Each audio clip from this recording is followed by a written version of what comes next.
ಸ್ನೇಹಿತರೆ ನಮಸ್ಕಾರ. ನಾನು ಜಯಪ್ರಕಾಶ್ ನಾಗ್ತಿಹಳ್ಳಿ. ನಮ್ಮ ಆನ್ಲೈನ್ ಸ್ಟೂಡೆಂಟ್ಸಲ್ಲಿ ಇರೋರಿಗೆ ನಾವು ಒಂದೆರಡು ಅವಕಾಶ ಕೊಡ್ತೇವೆ. ಯಾವ ಥರ ಅಂದರೆ ನಮ್ಮನ್ನು ಸಂದರ್ಶನ ಮಾಡಿರಿ ಅಂತ. ಆ ಥರ ಈಗ ಸಿದ್ದಣ್ಣ ನಮ್ಮನ್ನ ಇಂಟರ್ವ್ಯೂ ಮಾಡ್ತಾರೆ. ಸಿದ್ದಣ್ಣ, ನಿಮ್ಮ ಪರಿಚಯ ಮಾಡ್ಕೊಳ್ರಿ, ಆಮೇಲೆ ಸಂದರ್ಶನ ಆರಂಭ ಮಾಡೋರಂತೆ. ನಮಸ್ಕಾರ ಸರ್. ಹ್ಮ್. ಆತ್ಮೀಯರೆಲ್ಲರಿಗೂ ನಮಸ್ಕಾರ. ನನ್ನ ಹೆಸರು ಸಿದ್ದಣ್ಣ ಅಂಗಡಿಗೇರಿ ಅಂತ ಹೇಳಿ. ನಾನು ವೃತ್ತಿಯಲ್ಲಿ ಸಹಾಯಕ ವ್ಯವಸ್ಥಾಪಕರಾಗಿ ಕೆಎಂಎಫ್ ನಲ್ಲಿ ಕೆಲಸ ಮಾಡುತ್ತಿದ್ದೇನೆ. ನಾನು ಬೆಳಗಾವಿಯಿಂದ ಈಗ ಸರ್ ಒಂದಿಗೆ ಮಾತನಾಡುತ್ತಿದ್ದೇನೆ. ಓಕೆ, ಬೆಳಗಾಮಿಂದ ನೋಡಿ, ಪ್ರಪಂಚದ ಯಾವ ಮೂಲೆಯಲ್ಲಿದ್ದರೂ ಝೂಮಲ್ಲಿ ಬಂದ್ಬಿಡ್ಬೋದು.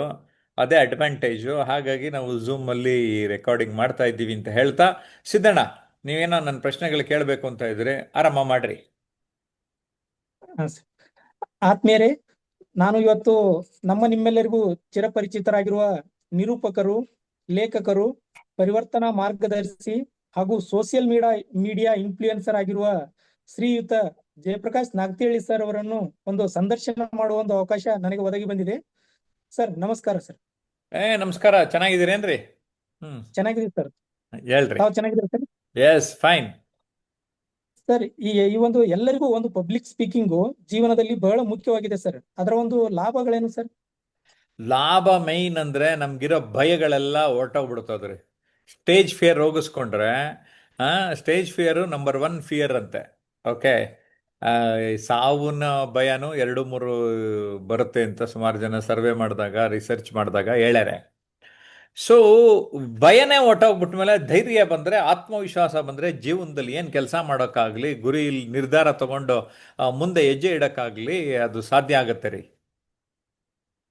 ಹೌದು ಸರ್, 100% ಕರೆಕ್ಟ್ ಸರ್ ತಾವು ಹೇಳಿರೋದು.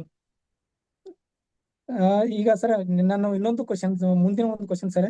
ಯಾವುದೇ ಕೇಳ್ರಿ. ಒಂದು ಭಾಷಣವನ್ನು ಪ್ರಾರಂಭಿಸುವಾಗ ಕಾನ್ಫಿಡೆನ್ಸ್ ನಿಂದ ಯಾವ ರೀತಿ ಮಾತನಾಡಬೇಕು, ಹಾಗೂ ನಾವು ಮಾತನಾಡುವಾಗ ಅಲ್ಲಿರುವ ಒಂದು ಜನರು ಯಾವುದೇ ಒಂದು ನಮಗೂ ವಿಷಯದ ಒಂದು ಕುರಿತು ಕೇಳಿದರೆ ಅವರಿಗೆ ನಾವು ಯಾವ ರೀತಿಯಾಗಿ ಕೇಳಿರುವ ಒಂದು ವಿಷಯವನ್ನು ವ್ಯಕ್ತಪಡಿಸಿ ನಾವು ನಮ್ಮ ಒಂದು ಭಾಷಣಕ್ಕೆ ಹಿಂದಿರುಗಬೇಕು ಸರ್? ಇಲ್ಲಿ ಎರಡು ಪ್ರಶ್ನೆ ಕೇಳಿದ್ರಿ ನೀವು. ಮೊದಲನೇ ಪ್ರಶ್ನೆ, ನಾವು ಹೆಂಗ ಕಾನ್ಫಿಡೆನ್ಸ್ ಅಲ್ಲಿ ಇರಬೇಕು ಅಂದ್ರೆ, ನಂದೊಂದು ಫಾರ್ಮುಲಾ ಇದೆ, 4 C's ಅಂತ: cool, com, comfortable and composed ಅಂತ. ಅದಿತ್ತು ಅಂದರೆ ನಿಮ್ಮಲ್ಲಿ ಒಂದು ಕಾನ್ಫಿಡೆನ್ಸ್ ಇದೆ ಅಂತ ಭಾವಿಸ್ತಾನೆ.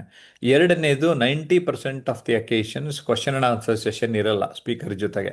ಇವರು ಭಾಷಣ ಮಾಡ್ತಾರೆ, ಚಪ್ಪಾಳೆ ತಟ್ತಾರೆ, ಹೋಗ್ತಾರೆ. ನೀವು ಕೇಳ್ತಾ ಇರೋದು ಒಂದು 5-10% ಕಡೆಗೆ ಪ್ರಶ್ನೋತ್ತರಗಳಿದ್ದಾಗ ಆ ಪ್ರಶ್ನೆಗೆ ಉತ್ತರ ಎಷ್ಟು ಗೊತ್ತಿದೆಯೋ ಅಷ್ಟು ಮಾತ್ರ ಹೇಳಿ, ಉಳಿದದ್ದನ್ನು ನಂತರ ತಿಳಿಸ್ತೀನಿ ಅಂತ ನಾವು ಸೈಲೆಂಟಾಗಿ ಕ್ಲೋಸ್ ಮಾಡಬೇಕು. ಓಕೆ ಸರ್, ಚೆನ್ನಾಗಿ ತಿಳಿಸಿಕೊಟ್ರಿ ಸರ್. ಹ್ಮ್. ಈಗ ನೀವು ಒಂದು ಹಲವಾರು ಕೃತಿಗಳನ್ನು ರಚಿಸಿದ್ದೀರಿ ಸರ್. ಅದರಲ್ಲಿ ಹ್ಮ್. ಒಂದು ಕಮ್ಯುನಿಕೇಶನ್ ಸ್ಕಿಲ್ಗೆ ಕಲಿಯಲು ಯಾವ ಒಂದು ಕೃತಿಗಳು ಮುಖ್ಯವಾಗಿವೆ ಸರ್? ನನ್ನ ಕೃತಿ ನುಡಿಗನ್ನಡಿ ಅಂತ, ನುಡಿಗೆ ಕನ್ನಡಿ ಹಿಡಿಯುವ ಒಂದು ಪ್ರಯತ್ನವನ್ನ ಆ ಕೃತಿಯಲ್ಲಿ ಮಾಡಿದ್ದೇನೆ. ಎರಡನೇದು ನಿರೂಪಣೆ ನಿರೂಪಿಸಿ, ಅದು ಪ್ರೆಸೆಂಟೇಷನ್ ಸ್ಕಿಲ್ಸ್ಗೆ ತುಂಬ ಹೆಲ್ಪ್ ಮಾಡ್ತದೆ. ಮೂರನೇದು ವ್ಯಕ್ತಿತ್ವ ಪರಿವರ್ತನೆ ಎನ್ನುವ ಕೃತಿ. ಇಡೀ ಒಂದು 36 ಅಂಶಗಳನ್ನು ಪರಿವರ್ತನೆಗೆ ನೀಡಿದ್ದೇನೆ. ಜಯಪ್ರಕಾಶ್ ಅವರ ಭಗವದ್ಗೀತೆ ಅಂತ ಸುಮಾರು ಜನ ಅನಿಸಿಕೆಯನ್ನು ತಿಳಿಸಿದ್ದಾರೆ. ಇನ್ನೊಂದು ನಾಲ್ಕನೇದು ಹೇಳಿರ್ತೇನೆ, ಯಾಕೆಂದರೆ ತರಬೇತಿಯಿಂದ ಯಶಸ್ಸು. ನಿಮಗೆ ತರಬೇತಿಯ ಮಹತ್ವ ಗೊತ್ತಾಗಿ ತರಬೇತಿಯನ್ನು ಪಡೆಯಲಿ ಎನ್ನುವ ದೃಷ್ಟಿಯಿಂದ ಹೇಳ್ತಾ ಇದ್ದೇನೆ.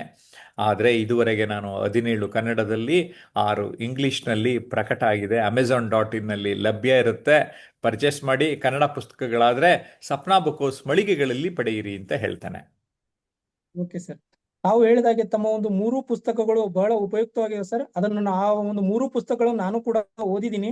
ಓದಿ ತಮ್ಮ ಒಂದು ಆಫ್ಲೈನ್ ಕ್ಯಾಂಪಿಗೂ ಕೂಡ ಅಟೆಂಡ್ ಆಗಿ ಅದರಿಂದ ಸಾಕಷ್ಟು ಲಾಭವನ್ನು ಪಡೆದಿದ್ದೀನಿ ಸರ್. ಈಗ ಸರ್, ನನ್ನೊಂದು ಮುಂದಿನ ಒಂದು ಪ್ರಶ್ನೆ, ಕೆಲವೊಂದು ಸಂದರ್ಭಗಳಲ್ಲಿ ಕಡಿಮೆ ಜನ ಮತ್ತು ಇನ್ನೂ ಕೆಲವು ಸಂದರ್ಭಗಳಲ್ಲಿ ಜಾಸ್ತಿ ಜನ ಇದ್ದಾಗ ನಾವು ಯಾವ ರೀತಿ ನಮ್ಮ ಒಂದು ಮೈಂಡ್ ಸೆಟ್ ಅನ್ನ ಮಾಡ್ಕೊಳ್ಬೇಕು ಸರ್ ಭಾಷಣ ಮೈಂಡನ್ನು ಮಾಡಲು? ಸೆಟ್ ಮಾಡ್ಕೊಳ್ಳೋದನ್ನ ಮೈಂಡ್ ಸೆಟ್ ಅಂತಾರೆ. ಮನಸ್ಥಿತಿಗೆ ತಕ್ಕ ಪರಿಸ್ಥಿತಿ ಅಂತ ಕೂಡ ನಾನು ಹೇಳ್ತಾ ಇರ್ತೇನೆ.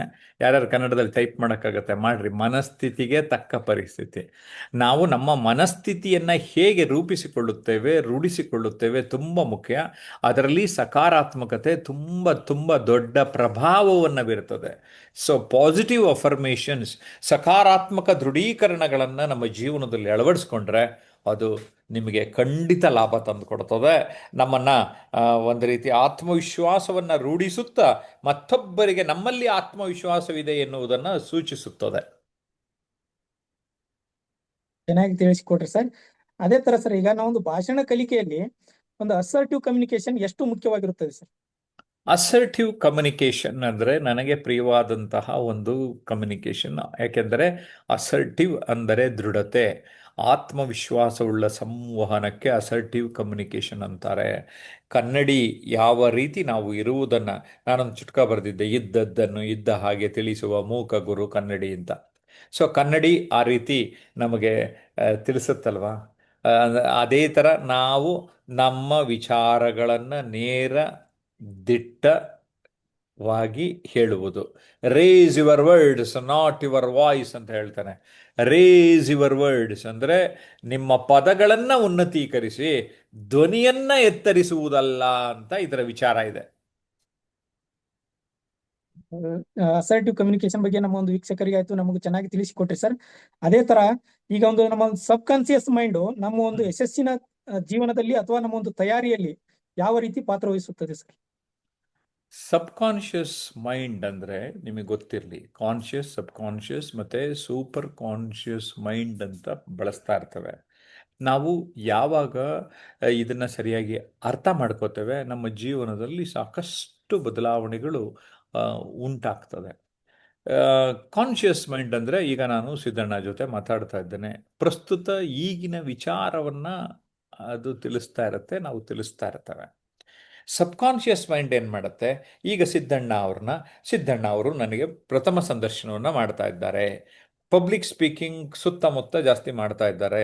ಎರಡನೇ ಸಂದರ್ಶನ ಮಾಡೋಕ್ಕೂ ಅವರು ಬಂದಾಗ ಆವಾಗ, ಓ ಸಿದ್ದಣ್ಣ ನೀವು ಅವತ್ತು ಬಂದಿದ್ರಿ ಅಲ್ವೇನ್ರಿ, ಭಾನುವಾರ ಬೆಳಗ್ಗೆ ನನ್ನ ಕರೆದು ಬಿಡುವಿದ್ದೀರಾ ಸಾರ್, ನಿಮ್ಮ ಮಾತಾಡಬೇಕು ಅಂತ ಬಂದರೆ ಅಂತ ನನ್ನ ಸಬ್ ಕಾನ್ಷಿಯಸ್ ಮೈಂಡ್ ನೆನಪು ಮಾಡ್ತದೆ. ಅದೇ ಥರ ಎಷ್ಟೊಂದು ವಿಚಾರಗಳು, ಥಾಟ್ ಪ್ರಾಸೆಸ್ ಅಥವಾ ಥಾಟ್ಸ್ ಅಂತ ಏನು ಹೇಳ್ತೀವಲ್ಲ, ಆ ಥಾಟ್ಸ್ಗಳು ಸಬ್ ಕಾನ್ಷಿಯಸ್ ಮೈಂಡ್ ಒಳಗಡೆ ಅಡಗಿ ಕುಳಿತಿರುತ್ತದೆ.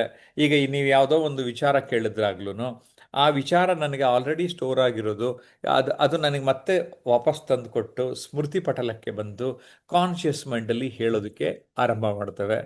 ನಾನು ಇದೇ ಜಯಪ್ರಕಾಶ್ ನಾಗ್ತಿಹಳ್ಳಿ ಯೂಟ್ಯೂಬ್ ಚಾನಲ್ನಲ್ಲಿ 45 ನಿಮಿಷ ಬರೀ ಸಬ್ ಕಾನ್ಷಿಯಸ್ ಮೈಂಡ್ ಬಗ್ಗೆ ಮಾತಾಡಿದ್ದೇನೆ.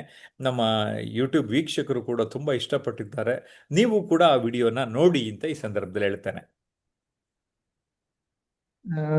ಚೆನ್ನಾಗಿದೆ ಸರ್. ಈಗ ನಮ್ಮ ಒಂದು ಜೀವನದಲ್ಲಿ ಗ್ರಾಟಿಟ್ಯೂಡ್ ನ ಪಾತ್ರ ಎಷ್ಟು ಮುಖ್ಯವಾಗಿದೆ ಸರ್?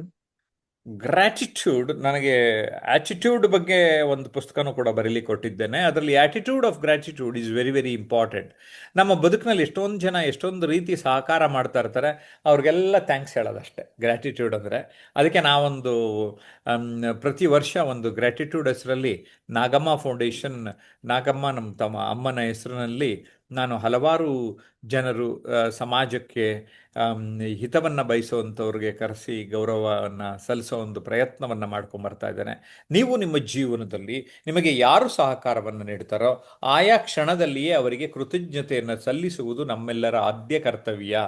ಅದೇ ಗ್ರ್ಯಾಟಿಟ್ಯೂಡ್, ಅದೇ ಕೃತಜ್ಞತೆ. ಇಲ್ಲಿವರೆಗೂ ಚೆನ್ನಾಗಿ ಎಲ್ಲ ಒಂದು ನಾನು ಕೇಳಿದ ಒಂದು ಪ್ರಶ್ನೆಗಳಿಗೆ ಚೆನ್ನಾಗಿ ಅತಿ ಸರಳವಾಗಿ ಮತ್ತು ಮನಮುಟ್ಟುವಂತೆ ತಿಳಿಸಿಕೊಟ್ಟಿದ್ರಿ ಸರ್. ನಮ್ಮಂತ ಒಂದು ಹಲವಾರು ಕಲಿಕಾರ್ಥಿಗಳಿಗೆ ತಮ್ಮ ಒಂದು ಮಾರ್ಗದರ್ಶನ ಅತಿ ಅವಶ್ಯಕವಾಗಿದೆ. ಹಾಗೂ ತಾವು ಇನ್ನು ಮುಂದೆ ಇನ್ನೂ ಹೆಚ್ಚಿನ ಒಂದು ಯಶಸ್ವಿಯಾಗಿ ಈ ಒಂದು ಸಮಾಜಕ್ಕೆ ಇನ್ನೂ ಜಾಸ್ತಿ ಕೊಡುಗೆ ನೀಡಲಿ ಅಂತೇಳಿ ನಾನು ಹಾರೈಸ್ತೀನಿ ಸರ್. ಧನ್ಯವಾದಗಳು ಸರ್. ಧನ್ಯವಾದ ತಮಗೂ. Thank you very much.